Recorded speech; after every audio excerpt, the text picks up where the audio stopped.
Señoras y señores, tengan ustedes una cordial bienvenida, como siempre, a debates, a entrevistas en GS Noticias y Montería Radio 38 grados. Gracias por acompañarnos, por estar conectados a través de todas nuestras redes sociales. Este es el espacio que utilizamos para entrevistas, para contextualizar y explicar temas que son de interés general.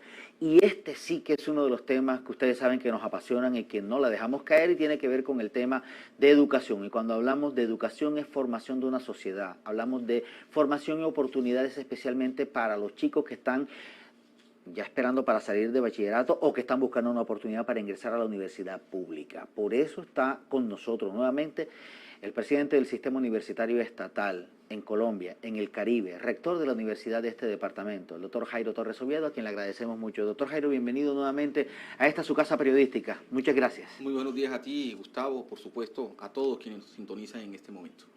Recientemente, hace un par de días, reuniones con Presidencia de la República, con Ministra de Educación, porque se están perfilando dos hechos importantes. Una política pública que ha iniciado el Ministerio de Educación, pero una reforma a la Ley 30 de 1992 que establece precisamente, o que quiere establecer un nuevo modelo financiero para las universidades públicas, pero con unos ingredientes adicionales. Y esa construcción ha permitido que la Presidencia, el Ministerio de Educación, llame a los rectores, los 64, y a las técnicas, a las tecnológicas. Sentémonos y empecemos a construir lo que debe ser el borrador rápidamente del proyecto que va a permitir orientar esta situación. Rector, a grosso modo, ¿qué se tocó, qué se viene para la educación y cuál debería ser el modelo ideal de esa reforma de la Ley 30?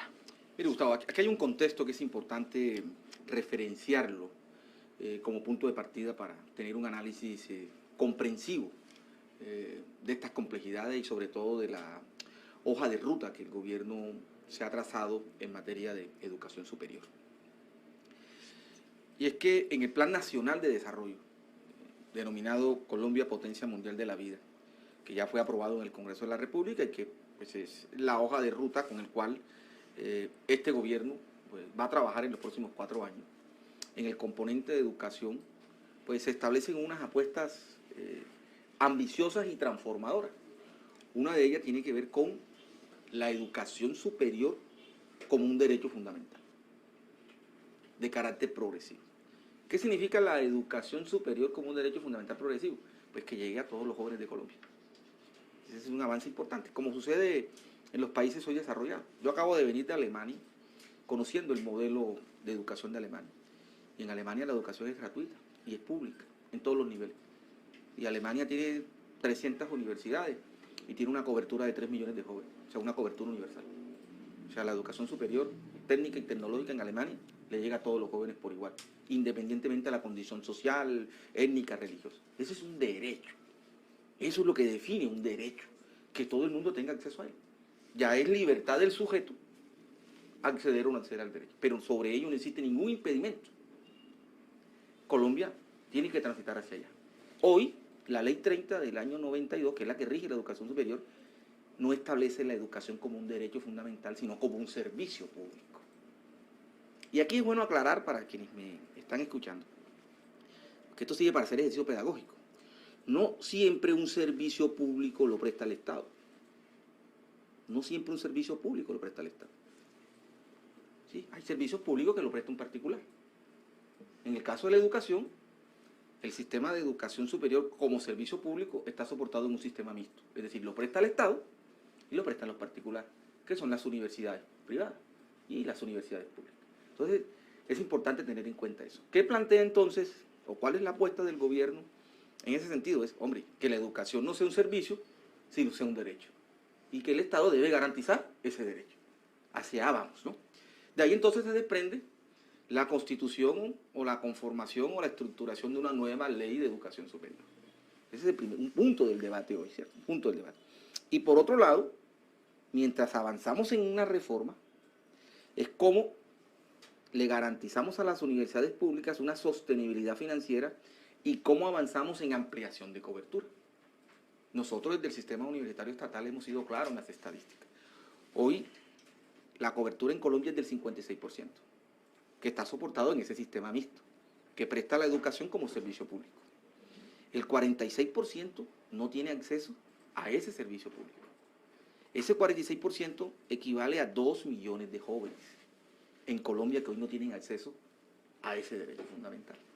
Cuando usted mira el mapa de Colombia y ubica esos 2 millones de jóvenes, usted lo va a encontrar en las zonas geográficas del país donde el estado de bienestar ha sido inexistente, ha sido ausente. Me refiero al Caribe, me refiero al Pacífico y me refiero al sur del país. Y que coincide que son las zonas más convulsionadas en términos de violencia, de conflictos, etc. Si usted mira el Caribe, los departamentos del Caribe, de Córdoba hasta La Guajira, va a encontrar que el promedio de cobertura está por debajo del 20%. El promedio. En el caso de Córdoba, la cobertura es del 23%. Significa que el 77% de los jóvenes hoy en Córdoba no tienen acceso a ese derecho. Entonces, por supuesto, cuando nosotros vemos que la mirada del gobierno es decir, hay que llegar con ese derecho a esa población inmensa de jóvenes que hoy no tienen acceso a él y que en la práctica se convierten en actores fáciles del conflicto, que es lo más complejo aquí, Gustavo, y usted sabe que yo he sido reiterativo en eso cuando digo, en Córdoba hay una cobertura del 23%, el 77% de los jóvenes no tienen acceso de derecho. ¿Qué pasa con ese 77% de jóvenes? Yo lo he definido como una especie de ejército de reserva para la guerra. ¿Y en Córdoba están concentrados? Pues en la complejidad territorial de este departamento. Entonces, en ese sentido, nosotros nos identificamos con esa apuesta. Es una apuesta sensata, es una apuesta que responde a la conformación y la constitución de un Estado moderno. Un Estado moderno tiene que avanzar en la realización de derechos. Sin acceso a derechos no hay dignidad humana y sin esa dignidad humana que la garantizan los derechos, no podemos hablar de justicia social. Creo que ahí hay un propósito, digamos, profundo de transformación y de realización de una sociedad. Y creo que el conjunto de la sociedad colombiana coincide en eso. Sí, coincide en eso. Entonces, ¿qué planteamos en esa reunión de hace un par de días con el presidente? Pues planteábamos este diagnóstico que estoy haciendo aquí. Yo hacía ese diagnóstico al presidente, pues tuve la vocería de los 34 rectores. Y el presidente coincide en él. Y el presidente reconoce que ya vamos a tener un año de gobierno y no se amplió cobertura. Yo he venido señalando eso pues en los últimos años. No hay cobertura. No hay cobertura. Pues, ¿cuáles eran las estrategias? Nosotros desde el SUBE le presentamos al gobierno en marzo una estrategia de cómo avanzar en cobertura. Cómo llevar de esos 2 millones que están por fuera del acceso a ese derecho al sistema para que disfruten de ese derecho y lo que ese derecho significa en la práctica cuando quienes acceden, el efecto que genera en términos de transformación y de movilidad social. Que Gustavo vea, si una sociedad no se educa, si la educación no se masifica, no se democratiza, una sociedad no se va a transformar. El gran problema de la sociedad colombiana en términos de su subdesarrollo está anclado allí, en la falta de acceso al conocimiento, sobre todo de los jóvenes. Es que los jóvenes es la generación del presente. Los jóvenes son los que darán cuenta en las décadas que siguen precisamente de las transformaciones de este país. Entonces a esos jóvenes hay que llegarles con oportunidades, hay que integrarlos a la sociedad, hay que ampliarles su visión del mundo y eso lo hace posible la educación. Sin ello cualquier intento de desarrollo va a ser frustrado. Pero nosotros en la historia de Colombia hemos persistido en lógicas totalmente opuestas y nos vamos a encontrar siempre con grandes muros que nos limitan y nos impiden trascender y avanzar. Entonces, le hicimos ese diagnóstico al presidente. Y una de las propuestas que nosotros presentamos es, vea, presidente, eso fue en marzo, en la última reunión en la Casa de Nariño.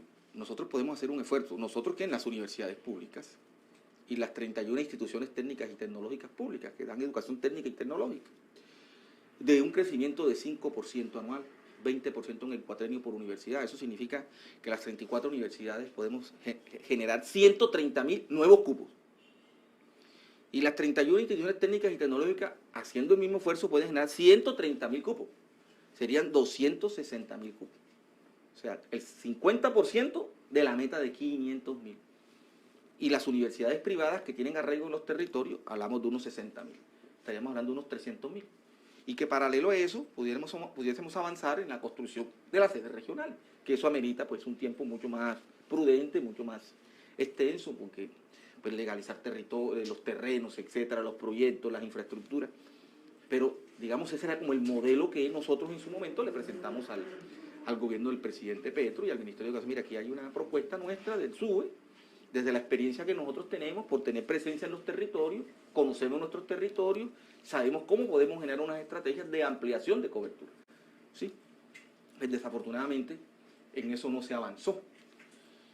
Y pues surge la otra discusión de una reforma integral de la Ley 30. Nosotros como SUBE, la semana pasada que le enviamos una carta al presidente que es pública, que el mismo presidente en su Twitter tuiteó, digamos, el Twitter que yo coloqué la carta, donde hacíamos unas recomendaciones, en el sentido de decirle, presidente, estamos de acuerdo con una reforma integral porque pues apunta a lo que estoy realizando aquí, cómo garantizamos esto como un derecho fundamental, pero también una reforma integral de la ley implica pensar todo el sistema educativo, pensar la sociedad en su conjunto, cuál es el tipo de nación que nosotros necesitamos construir desde la educación. Eso implica involucrar a todos los actores del sector de la educación, a los actores organizados de la sociedad civil. Es decir, eso requiere un cronograma, requiere una metodología, requiere unos tiempos que nos permita desde la sociedad y desde los actores construir un proyecto profundo, amplio, que condense, digamos, el sentimiento de Colombia como sociedad en términos de la educación, para poderlo radicar al Congreso, y el Congreso pues generará otro debate. Serán dos escenarios de debate, la construcción y el escenario de deliberación en el Congreso. Esa fue nuestra postura. Se la ratificamos hace un par de días al presidente. Yo le di estos argumentos, presidente, pues es nuestra apreciación personal. Pues el gobierno toma la decisión de radicarlo el 20, va a radicar el 20 el proyecto. Nosotros respetamos eso, digamos, esa es la autonomía del gobierno es el que va a presentar el proyecto. Pues el presidente le dice, bueno, pero surtimos el debate en el Congreso. Entonces, frente a eso, nuestra postura es listo. Somos respetuosos de esa autonomía del gobierno, de radicar el proyecto. Y en el Congreso daremos las discusiones, porque por supuesto el Congreso tiene que abrir el escenario para que todos esos actores pues sean escuchados allá, y allá podamos deliberar alrededor de una ley general de educación superior, ¿sí? De una ley, una reforma integral. Entonces, digamos, en eso versó o consistió ese encuentro con el presidente, que fue un encuentro muy respetuoso de reconocimiento mutuo. Él reconoce todo lo que el SUBE ha construido, todo este diagnóstico que nosotros tenemos sobre la educación superior, nuestra preocupación y nuestro compromiso desde los territorios de avanzar en eso, porque en eso hicimos mucho énfasis, Gustavo, mire, y usted me ha escuchado en eso ser muy enfático. Cualquier mirada de desarrollo en Colombia tiene que mirar hacia la región. Colombia ha sido construida desde una mirada de desarrollo de manera muy inequitativa. Somos una sociedad desigual, somos una de las sociedades más desiguales del mundo. Pero cuando tú miras el contexto nuestro, las desigualdades en el territorio son inmensas, porque el desarrollo aquí ha gravitado alrededor del centro y el resto del país ha sido ausente realmente del desarrollo. Entonces esas complejidades tienen que tratar de ser reducidas, esas brechas tienen que ir, digamos, cerrándose, y esas brechas se cierran cuando se construyen reformas o se hacen leyes que integren al país, leyes que sean pensadas para el conjunto del país, pero también pensando en los más vulnerables del país, cómo esos que son vulnerables, que hoy están excluidos y marginados de los beneficios del desarrollo, se integran al desarrollo. Es la forma como podemos dignificar esta sociedad. Entonces, una ley como una ley general de educación en términos de educación superior tiene que integrar al país. Integrar al país significa que la cobertura, o digamos el indicador de cobertura más bajo hoy, está en esas regiones del país que han sido históricamente marginadas, excluidas e invisibles. ¿Cómo llegamos allá? Pero también eso implica vincular a los actores de la institucionalidad territorial, que no pueden ser ausentes del desarrollo. Estos departamentos como los nuestros, el liderazgo de las gobernaciones, del alcalde, tiene que ser fundamental, como sucede en otras regiones del país. ¿Cómo se integra? Porque son los jóvenes de nuestro territorio. Entonces, si hay un esfuerzo del Estado en materia de garantizar el derecho a la educación como un derecho fundamental, de llegarle a los jóvenes, esas zonas rurales dispersas, marginadas, excluidas, dentro de nuestro propio departamento, cómo se integran ahí los entes territoriales, cómo se integran las alcaldías, cómo se integra la gobernación, cómo se integra el Estado central. Y ese derecho lo viabilizamos, ese derecho lo realizamos. Eso hará parte de la discusión, digamos, en esa reforma integral de la Ley 30. Entonces, esa es la discusión. Nosotros hemos dicho, tiene que ser una discusión de país, porque es la educación es que es transversal. Para mí, Gustavo, mire, para mí, en mi concepto, y se lo dije al presidente, la reforma más importante de su gobierno es la Ley de Educación Superior. Para mí, por lo que significa la educación. La educación es transversal, sin desconocer la reforma a la salud, sin desconocer la reforma pensional, sin desconocer las otras reformas del gobierno. Para mí, de acuerdo a toda esta lectura que hemos venido haciendo, la reforma más importante es la ley de educación superior, porque es transversal, porque nos pone a pensar sobre el tipo de ciudadanos que este país necesita. Hoy que estamos hablando de una paz total, hoy que estamos hablando de justicia social, hoy que estamos hablando de inclusión, es decir, la educación hace posible modelar el tipo de ciudadano que la sociedad colombiana requiere en estos tiempos de cambio, de transformaciones, de turbulencias a nivel global, y que Colombia no se ausente ahí. Entonces, esto no es una ley cualquiera, esto no es una ley que emerja de la nada, tiene que ser una ley que tenga una profundidad, porque es lo que le va a permitir al país pensarse en las próximas décadas. Entonces, en eso consistió la reunión y ahí estaremos muy atentos. A partir del 20 de julio, sé que el Congreso va a concurrir con nosotros. Ya nosotros tuvimos un encuentro, Gustavo, hace 15 días con miembros de la Comisión Sexta de Cámara y Comisión Sexta de Senado, que son las comisiones educativas, donde se tiene que, digamos, tramitar. Ellos coinciden con esta lectura y pues cuando llegue eso al Congreso, pues el Congreso será el escenario para deliberar y argumentar y proponer alrededor de estos temas que aquí he señalado. Rector, eso antes que llegue al Congreso de la República, lo ha dicho la ministra de Educación, se va a tratar de construir un borrador. ¿Cuándo creen que tienen listo ese borrador después de consultar? Bueno, el SUE la tiene totalmente clara frente al tema y está haciendo su aporte, lo mismo las técnicas y tecnológicas. ¿Qué hace falta para terminar de construir el borrador? ¿Cuándo deberían tenerlo listo? Sí, o sea, ya eso dependemos del gobierno, Gustavo. Por eso decía, esto lo que nosotros le manifestamos al presidente de la República y al Ministerio de Educación fue nuestras observaciones, como aquí le acabo de hacer, que pudimos haber hecho un trabajo previo, digamos, mucho más incluyente, mucho más profundo, de mayor contenido, más robusto, ¿sí? Que permitiera que la discusión en el Congreso pues tuviera más ingredientes, ¿sí? Pero, digamos, el gobierno tomó una decisión y es, nosotros la vamos a radicar el 20. A pesar de reconocer, digamos, estos elementos que estamos diciendo acá, nosotros respetamos eso, que es el gobierno quien radica, ¿no? Nosotros somos respetuosos de esa decisión y, por supuesto, sería el escenario del Congreso que nos permita pues, hacer una deliberación más amplia. Nosotros esperamos que en los próximos días, o sea, antes del 20, se conozca cuál va a ser el borrador de ese proyecto de reforma para conocerlo previamente. Nosotros, como ya tú lo acabas de decir, desde el SUE hemos hecho observaciones como las que aquí acabo de hacer, eso está documentado. Pues falta el aporte de las universidades privadas que están asociadas en ASCUM. Nos reunimos ayer, hoy nos vamos a reunir nuevamente para tomar decisiones al respecto. Y las otras agremiaciones, ACIET, la CITTU, es decir, el conjunto de agremiaciones, las asambleas estudiantiles, las asambleas profesionales, el aporte de los trabajadores sindicalizados de las universidades. Es decir, todos los actores del sector tendrán que hacer aportes. Y sobre esos aportes el Ministerio tendrá que construir un documento que es el que se va a radicar el próximo 20 de julio, y que previo a esa radicación, pues nosotros esperamos conocer el documento. Ese va a ser un documento de discusión, indudablemente, porque en el Congreso eso se va a ampliar. En el Congreso aparecerán nuevas voces, nuevas posturas, nuevas posiciones. Entonces, el Congreso será el escenario para deliberar alrededor de ese documento que el 20 de julio el gobierno va a radicar en el Congreso. Oiga, rector, eso me llama poderosamente la atención porque la gente se pregunta, sí, están reformando la ley 30 de 1992 y mucha gente, el común de la gente dice, ¿y eso cómo se traga? ¿Qué significa? Resumámosles en 5 puntos, en 5 ejes fundamentales de qué beneficio estamos hablando para la comunidad en el territorio nacional y obviamente para el caso del departamento de Córdoba con su universidad, que se reforme la ley 30. ¿Qué beneficios tiene además? Porque todo el mundo dice, ley 30, eso es para ampliar cupo. Y entonces, ¿y el resto qué? No. Eso tiene unos 5 ejes que hay que trabajar de forma conjunta y ustedes lo están haciendo. Y el gobierno les ha dicho, le voy a entrar de frente al tema. ¿Cómo debe construirse? Porque además la gente se pregunta, ¿y si hay plata para eso? ¿Cuáles son los ejes fundamentales? Claridad en el tema. Hoy existe una ley que regula y orienta la educación superior pública en Colombia, que es la Ley 30. Esa Ley 30 fue creada por el gobierno, por el Estado colombiano en el año 1992. Esa ley tiene 30 años. 30 años esa ley. El gobierno está planteando una reforma, una nueva ley de educación superior. Son dos cosas diferentes. O sea, cambiar la actual, que tiene 30 años, por una nueva ley, ¿sí? Que es la que se va a radicar el 20 de julio. Entonces uno diría, bueno, ¿qué es lo que hay qué debe contener la nueva ley? Yo le he descrito esto en un contexto.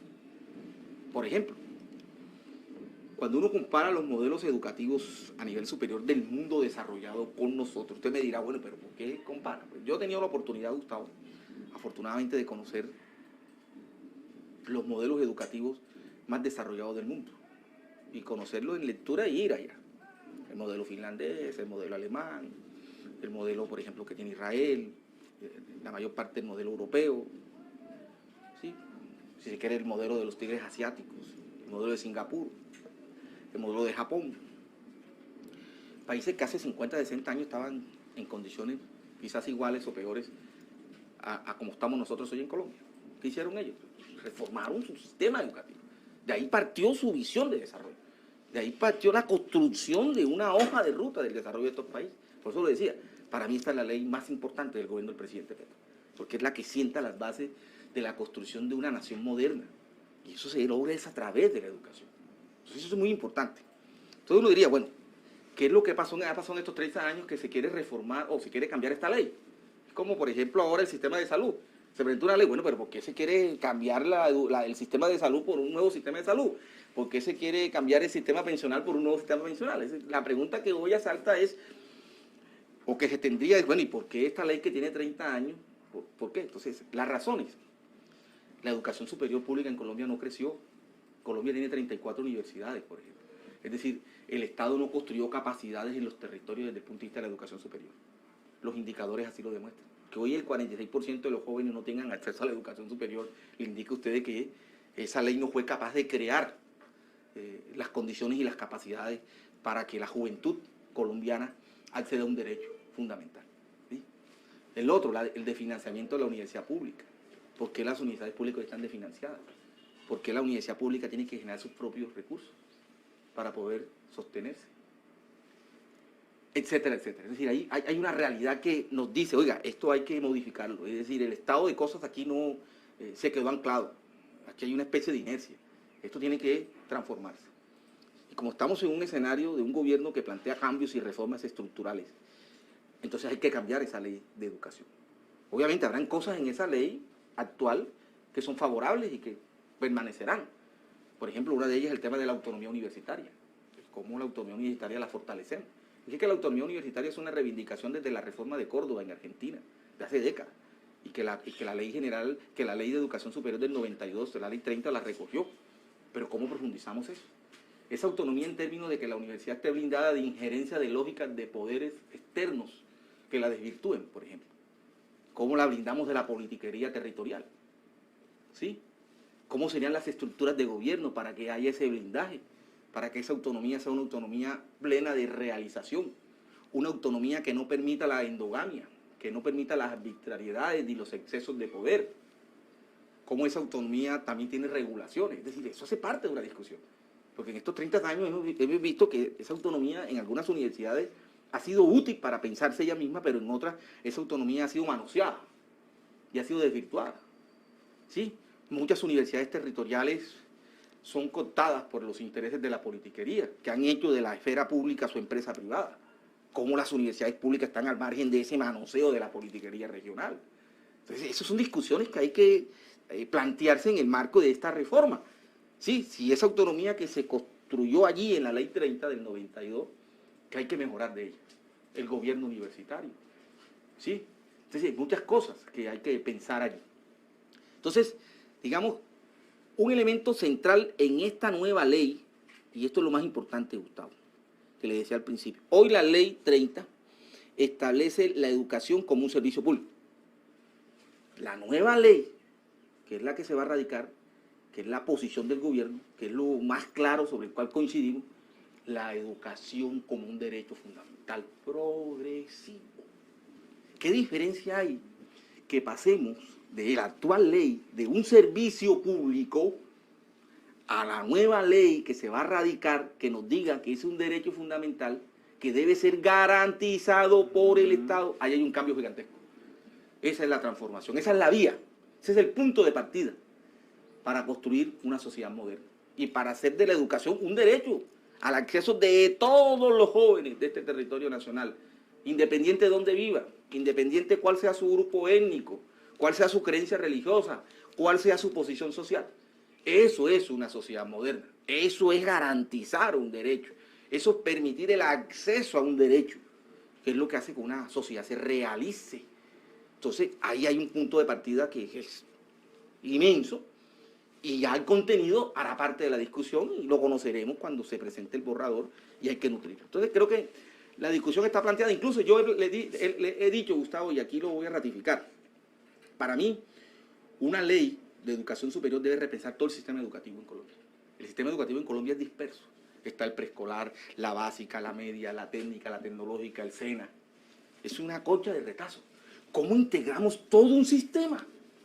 Como pasa en los modelos desarrollados, donde hay un sistema integrado que cuando llega al nivel superior, pues ya está decantado.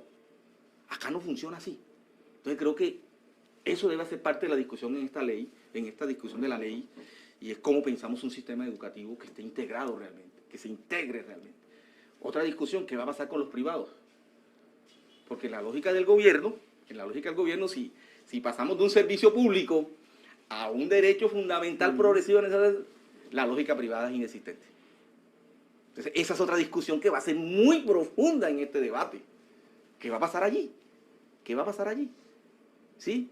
Entonces, ahí va a haber toda esa discusión alrededor del neoliberalismo, porque recuerde usted que la Ley 30 nace en el año 92. En el año 91 creamos la Constitución Política, que es una constitución garantista, pero en el año 90 el mundo se ha dividido, porque en el año 89 cayó el muro de Berlín, y el muro de Berlín era el símbolo de la división del mundo, entre el mundo capitalista y el mundo comunista. Con la caída del mundo de Berlín, que es un elemento simbólico para interpretar esto, se habla de un mundo global, y dentro de ese mundo global se habla de un solo modelo económico, que es el capitalismo, y el capitalismo con una concepción neoliberal, las libres fuerzas del mercado. El bienestar social lo garantiza el laissez-faire, laissez-passer, la libre iniciativa privada. Y bajo esa concepción hablamos de servicios públicos. Significa entonces que las condiciones de bienestar no las garantiza solamente el Estado, la garantiza la iniciativa privada. De ahí entonces que la salud también la prestan los particulares, la educación la prestan los particulares, los servicios públicos los prestan los particulares. Esa es la lógica con que se emergió el año 90. ¿Sí? Recuerda usted la famosa teoría de Francis Fukuyama, en aquel libro que se llama El fin de la historia y el último hombre. Cuando Fukuyama dice, hemos llegado al máximo estadio de evolución de la humanidad. Luego del capitalismo no vendrá ningún otro modelo de sociedad. Y ese fue el paradigma que ya está en crisis, porque se demostró que el estado de bienestar no es garantizado plenamente por la iniciativa privada, que necesitamos que exista un Estado. Y eso es lo que ha pasado en los países desarrollados. En los países desarrollados el Estado asume el bienestar social como derecho fundamental. Entonces la educación tiene que garantizar el Estado. ¿Qué pasó en Colombia en estos últimos 30 años? El Estado se excluyó, el Estado no fue responsable y mire los indicadores que yo le estoy mostrando a usted. ¿Por qué? Porque el Estado no asumió su responsabilidad sobre eso. Igualmente en otros aspectos del bienestar. Por eso somos una sociedad inequitativa. Entonces, ¿cómo se corrige eso? Con reforma. Como el Estado asume su rol central, no quiere decir que se excluya a la iniciativa privada, porque esa no es la idea, pero sí tiene el Estado unas responsabilidades que no puede delegar, que son fundamentales para el orden social, que son fundamentales para el equilibrio social, que en consecuencia esa responsabilidad tiene que asumir. Entonces, esa va a ser una discusión muy fuerte, profunda, amplia, de pasar de una concepción de servicio público a una concepción de un derecho fundamental progresivo garantizado por el Estado. Ahí cambia el enfoque. Eso va a ser la línea de discusión. Rector, pero ¿cómo incluimos ahí entonces al sector privado cuando hay otras connotaciones que el sector privado se mueve de una forma totalmente diferente? Por eso es la discusión. Y la posición mía aquí, Gustavo, es bien interesante porque recuerde que yo hoy soy el presidente del Sistema Unitario Estatal, pero soy el vicepresidente de ASCUM. O sea, yo represento el sistema mixto de educación superior en Colombia. Entonces lo que nosotros hemos dicho es que ese sistema mixto no puede desconocerse. Tenemos que repartir de reconocimiento ese sistema mixto. Que eso tenga regulaciones, esa es otra discusión. Pero no es, digamos, de un tajo decir, es que aquí no contamos con lo privado, porque es desconocer quienes también han contribuido pues, en la realización, digamos, de este derecho, que han contribuido, digamos, en esa ausencia de Estado, porque eso es lo otro. Si el Estado hubiese asumido esto desde el principio, pues la realidad fuera otra. Es decir, hoy tuviéramos un sistema de educación pública muy robusto, muy fuerte, masificado, amplio, pero eso no fue lo que pasó en estos 30 años. El Estado se redujo, se limitó, no desarrolló capacidades en ese sentido. Por supuesto, la iniciativa privada entró y copó espacios y hoy son un actor importante que no se puede desconocer. Entonces, esa va a ser una discusión. Yo soy un convencido de que hay que partir de ese reconocimiento del sistema mixto. Obviamente habría que regularlo, ¿de qué manera?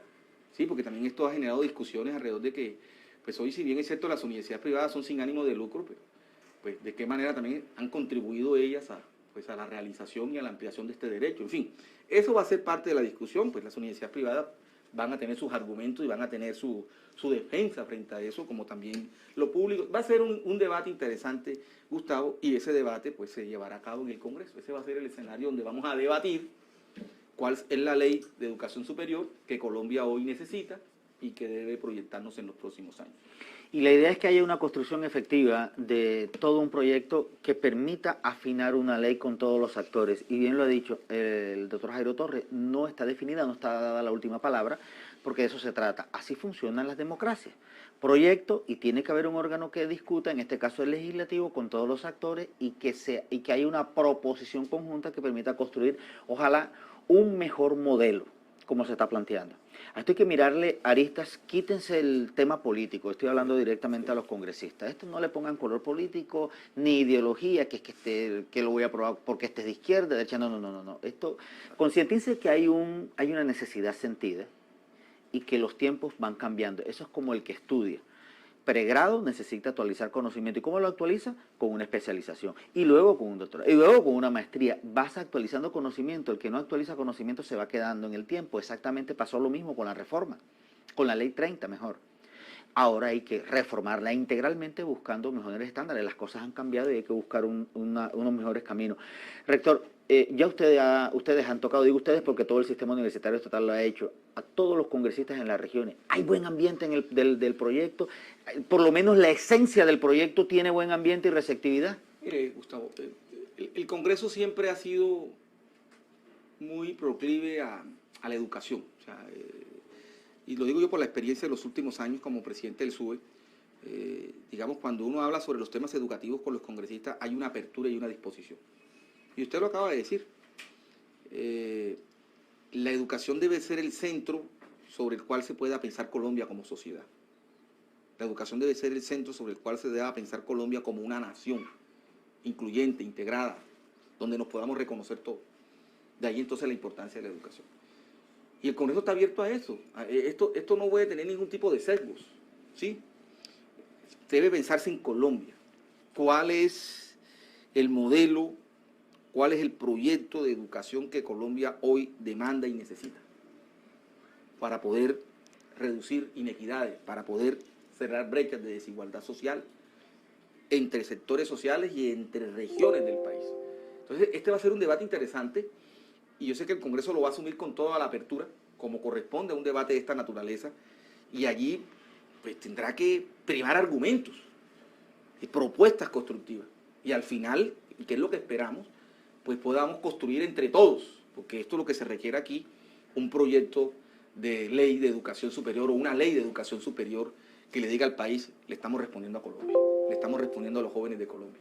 De esa área le podamos hablar a los muchachos del Alto Sinú, de las veredas más profundas del Alto Sinú, que le podamos hablar a los muchachos de aquí, de la subregión costanera, a los muchachos allá del sur, de Puerto Libertador, de Juan José, decirle, mire, el Estado hoy les está diciendo que ustedes existen en esta sociedad, ¿sí? Y que ustedes van a tener acceso a este derecho para que dignifiquen su vida y para que cambien la visión de la vida y para que se integren a esta sociedad. Igualmente hablar a los jóvenes de Buenaventura, que prefieren mejor coger un arma, ¿sí?, y salir a sicariar como una forma de existencia, porque no tienen otra oportunidad. O decirle a los muchachos del Chocó, ¿sí?, o a cualquier muchacho de la periferia geográfica de este país que ha sido excluido y marginado y que el Estado no le ha garantizado más elemental de sus derechos de existencia. Esa ley debe encarnar eso. Esa ley debe representar eso. Eso es lo que significa una educación pensada para el conjunto de la sociedad. Y eso no debe tener sesgo, ni ideología, ni prevenciones, ni prejuicios. Es una visión integrada de país. Entonces, claro que aquí el Congreso tiene que estar abierto y yo estoy seguro que así va a ser. Nosotros hemos conversado con muchos congresistas, ellos tienen toda esa disposición. Creo que ese es un momento histórico, donde este Congreso puede decirle a ese país nacional, decirle a ese Congreso que representa el país político, decirle a ese país nacional que es el conjunto de la sociedad colombiana, nosotros comprendemos sus carencias, comprendemos sus necesidades y esta ley se va a integrar para suplir esas carencias y esas necesidades, y es garantizar la educación superior como un derecho fundamental progresivo que debe ser garantizado por el Estado. Gustavo, si el Estado no garantiza eso, las brechas sociales seguirán profundizándose, las inequidades seguirán ampliándose. Si no es el Estado quien interviene socialmente, ¿hay quién lo puede hacer? ¿Quién le va a dar la oportunidad a los muchachos del sur del departamento de Córdoba, donde la única opción de vida ha sido sembrar coca o hacer parte de un actor armado ilegal? ¿Qué oportunidad va a tener un muchacho del Alto Sinú, donde la única opción ha sido sembrar coca y ser ejército de reserva para un actor armado ilegal?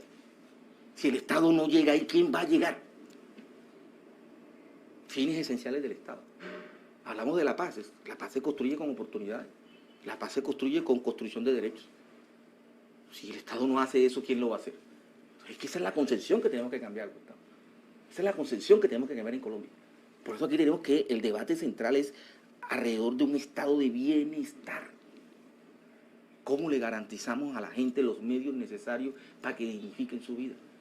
Y eso es una labor del Congreso. Para eso el Congreso hace reforma, para eso el Congreso hace leyes. Esa es la función del legislador. En consecuencia, yo creo que esto es lo que hay que analizar aquí, pero si a esto le metemos otros intereses, por supuesto que esto se va a distorsionar.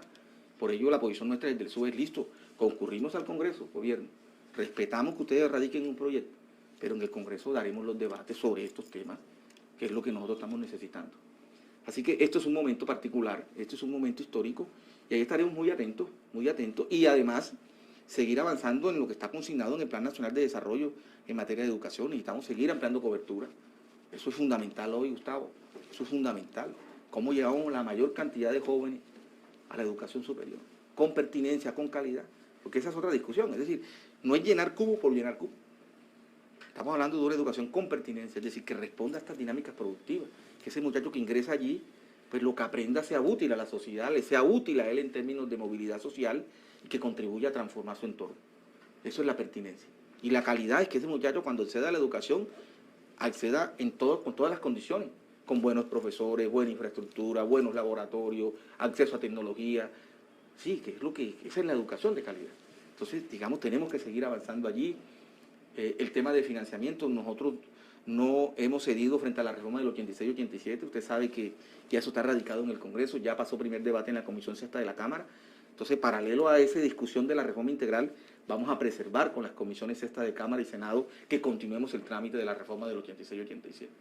Porque si no prospera la reforma, digamos, de la Ley 30, es fácil que esta iniciativa que ya tiene 3 o 4 años, que ha sido liderada por el SUE y que construimos un consenso como nunca antes, se pueda, digamos, diluir, es decir, se pueda integrar acá. Porque usted lo sabe muy bien, como está ese Congreso hoy, es factible que demos la discusión, pero que al final pues no haya una ley. Sí, eso es factible, eso hace parte de la discusión. Entonces nosotros vamos a tratar con los congresistas de que, paralelo a la discusión, ¿sí?, de esta reforma integral, pues continuemos el trámite de la reforma del 86-87, que es lo que le va a garantizar a la universidad pública un modelo de sostenibilidad financiera. Ahora, si se aprueba acá la ley, pues por supuesto sería integrar ese modelo para que pues en la nueva Ley General de Educación el financiamiento de la universidad pública sea garantizado plenamente por el Estado, como es lo que propone la reforma del 86-87. Así que ahí está el escenario planteado, Gustavo, y ahí estaremos como un actor importante. Y también, muy reiterar en esto, Gustavo, es importante que el debate local, en esta coyuntura electoral que ya nació, que ya emergió, que está en curso, asuma este tema. Yo hago esa invitación desde aquí, desde este espacio, Gustavo, a todos los que están aspirando a cargos de elección popular en el departamento de Córdoba, a alcaldías, a la gobernación, a consejos municipales, a asambleas, a ediles. Yo los invito a que esta discusión, que es una discusión que le hemos planteado al país en los últimos 6 o 7 años, Gustavo. Yo llevo ya 6 años como presidente del sistema. Y hemos recorrido el país planteando esto. Y hoy el país habla de esto porque le hemos dado al país los insumos. Y aquí en Córdoba mucho más. Yo invito a eso, a que este tema haga parte de esa agenda de discusión pública con la que se le está hablando a los ciudadanos. Y ahí presto mi concurso para apoyar y acompañar las iniciativas que se desprenden, ¿sí?, para que la ciudadanía, los jóvenes tengan conocimiento de este tema y lo que este tema significa en la transformación de sus vidas y en la transformación de este territorio. La apuesta, por ejemplo, de regionalizar la Universidad de Córdoba, que ya es un modelo configurado. Si algún departamento en Colombia hoy tiene un modelo de cómo se puede regionalizar una universidad pública, es Córdoba. Ahí tenemos el modelo de Sagún, ¿sí?, para, digamos, integrar toda una subregión. la apuesta que tenemos desde la Universidad de Córdoba para que el Alto Sinú, ese modelo se realice allá, el sur del departamento, la zona costanera, fortalecer Montería. ¿Cómo ese indicador que hoy está en un 23% en Córdoba, nosotros lo llevamos al 60%, 70%? Esas son las transformaciones sociales, estructurales. Eso es lo que mueve una sociedad, es lo que modifica el status quo de una sociedad. No es simplemente reparchando, no es simplemente lo material que se necesita, que es importante. Hay que mejorar las condiciones de vida de la gente. Cuando usted le mejora las condiciones de vida a una sociedad, mejora la sociedad, en todos los órdenes, en todos los sentidos, para luego no lamentarnos. Es lo que yo llamo los costos sociales de no invertir socialmente. Hoy los estamos padeciendo. ¿Cómo invertimos esa lógica? Entonces, la invitación es a todos los que están aspirando a los cargos de elección popular que se involucren en esta discusión de una ley de educación superior, que veamos nuestro territorio y que pensemos cómo nosotros hacemos posible que los miles y miles de jóvenes cordobeses que hoy deambulan por las calles, que hoy están en sus zonas rurales, que hoy son sujetos fáciles de manipular por cualquier actor ilegal, les garantizamos un derecho, se lo quitamos a la delincuencia, se lo quitamos a la guerra y los integramos a la sociedad, le dignificamos su vida y mejoramos el escenario de convivencia social de este departamento. Entonces, esa es una invitación cordial, ojalá que eso haga parte de ese debate cuando van a las plazas públicas, cuando van y digan, ya, y los insumos se los presto. Yo en eso no pido créditos, porque a veces aquí nos cuesta reconocer cuando otro hace algo y nos cuesta. Yo en eso, ahí hay libros, ahí hay columnas de opinión, hay textos, hay proyecciones, hay modelos estadísticos, todo lo que en estos últimos 7 años hemos construido y que el Ministerio asumió. Eso que el Ministerio hoy lo construimos nosotros desde el SUBE. Todos esos documentos pues yo los tengo a disposición, ahí en la página web, en todos los medios de comunicación, mis columnas de opinión que son reiterativas sobre el tema, videos que hemos hablado, estas entrevistas, libros que hemos publicado, todo pues está al acceso de la ciudadanía para que quien quiera hacer parte en esta agenda de discusión pública electoral de este tema, pues lo puede hacer con los argumentos debidos y eso es lo que necesitamos, que quienes sean elegidos en octubre pues nos ayuden a sacar adelante estas iniciativas en materia de educación para transformar el departamento de Córdoba. Tienen que convertirse en impulsores del proyecto, defensores del proyecto desde las regiones y cuando esté, ojalá lista la ley, también logren acoplar sus planes de gobierno para fortalecerlos en el territorio. No es solamente hablar, sino ejecutar. Eso es lo que le venimos reclamando. No es nada distinto a apostarle a lo que el rector bien dice. Apuéstenle a lo social para crear verdadero bienestar social. Rector, ha sido usted, como siempre, muy generoso por acompañarnos, regalarnos estos minutos, hablarnos un poco de esto, porque nos muestra cuál es el camino. Y me agrada, y permítame despedirlo con este comentario que vi a la ministra lanzando una política pública desde Buenaventura, que además tiene un mensaje muy simbólico por las brechas sociales que hay, especialmente en temas de indicadores académicos, y usted bien los ha referenciado en reiteradas oportunidades. Universidad, tu territorio, que no es otra cosa distinta a la regionalización que se habló en Córdoba, que se implementó en Córdoba, que el suelo adoptó y que hoy es política nacional. Qué bueno, rector, muchas gracias. Mire, Gustavo, yo termino con esto. La Universidad de Córdoba ha sido un actor protagónico en la discusión pública en materia de educación superior en Colombia en los últimos años, como nunca antes. Y digamos, esto hay que decirlo porque esto hace parte de la memoria histórica. Nosotros sufrimos de una especie de amnesia muchas veces permanente y transitoria, que no la hace bien, digamos, al presente ni a la historia. Yo creo que las cosas hay que llamarlas por su nombre. No se olvide que de la Universidad de Córdoba se gestó la matrícula cero en Colombia. Hoy parece que eso se olvidara. Fue gestada aquí, por nosotros, convertido hoy en política de Estado, recientemente aprobada por el Congreso de la República. Pero nació aquí.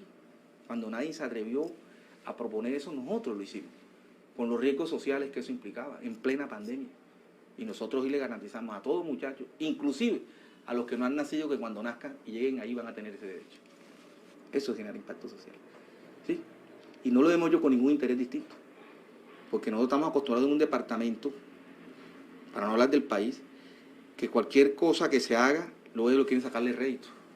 Nosotros eso no sacamos rédito, es el deber de quienes asumimos responsabilidad.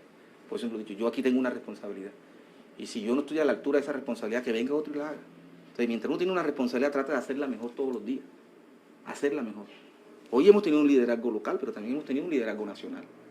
Y cualquier transformación que se dé en la educación, yo me miro en 10, 15 años, Gustavo, en 20 años, si Dios me permite llegar hasta allá, y poderme sentar con el sosiego que dan los años y la vida, y poder ver la realización de esta juventud y decir, yo contribuí a que hoy estos muchachos tengan matrícula cero. Que cuando yo veo a una señora pobre, embarazada, y diga, ese niñito cuando nazca y tenga la posibilidad de estudiar y llegue a la universidad, nosotros le garantizamos matrícula cero, ¿sí? Y las condiciones de bienestar. Que se llegue a regionalizar la universidad pública, que esta universidad suba, incremente los indicadores de cobertura y yo pueda ver a estos jóvenes campesinos del sur, del Alto Sinú y decir, yo contribuí a que esos muchachos que hace 15 años no tenían esa opción, hoy la tengan. Ese es el desarrollo.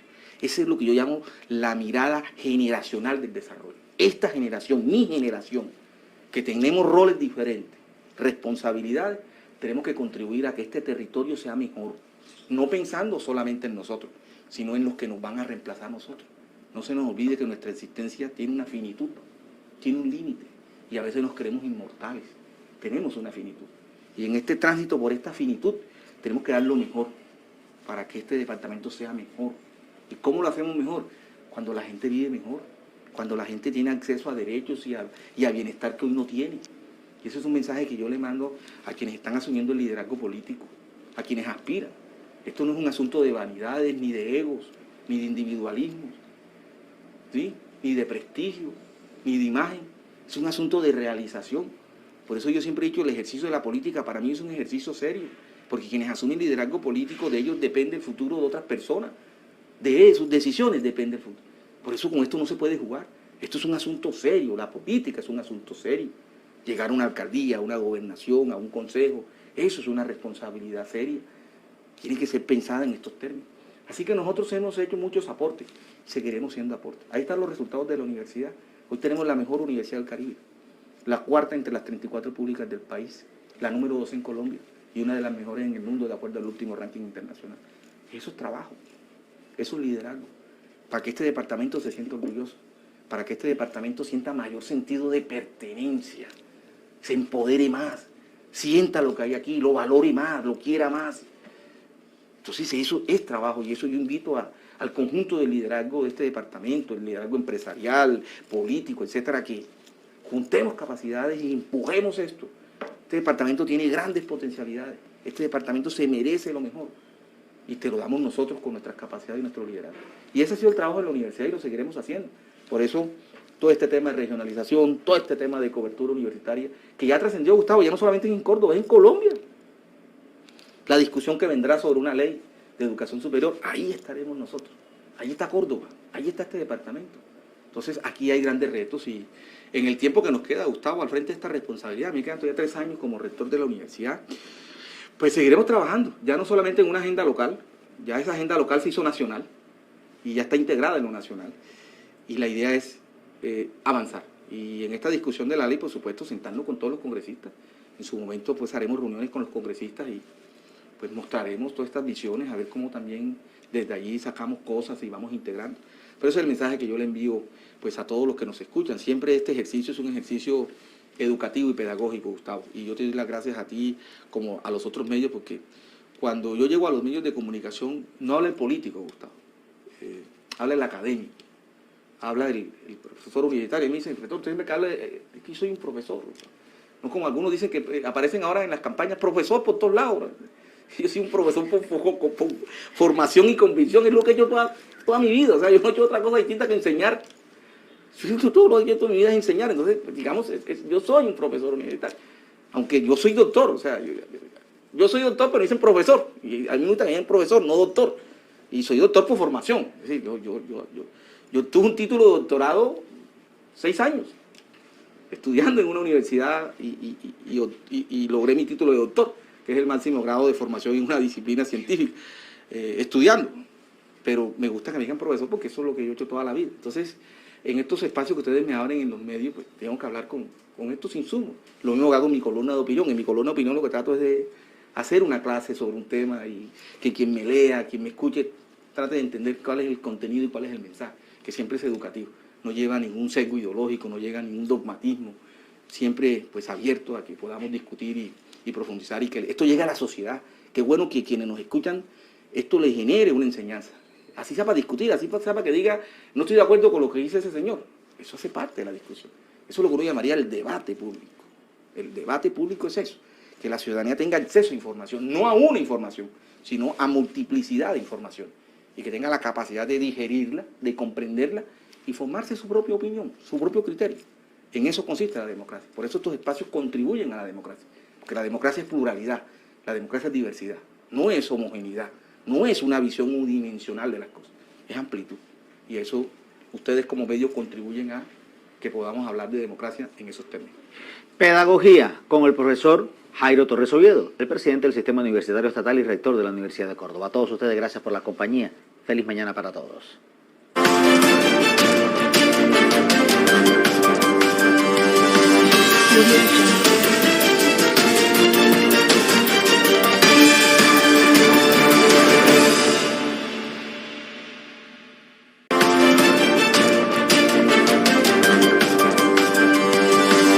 Audio Jungle.